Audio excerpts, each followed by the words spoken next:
Just want to show you how much dirt's in this right now.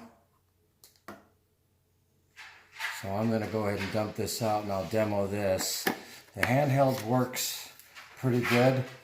This is what it sounds like.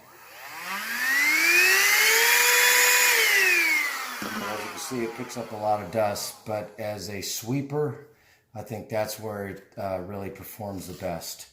So I've emptied it out. Clicks right back on. Hit power.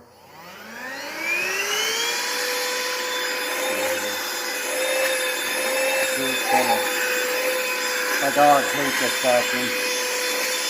They'll start barking at it.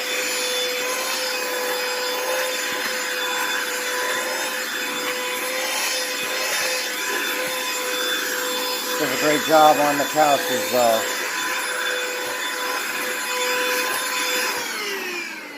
There you go. And like I said, this does even better as a stick broom, and that's primarily what we use it for and why you saw all the dog hair and the dust in it. But it's a great little pickup vac for hair on the couches and stuff. So this is a great buy.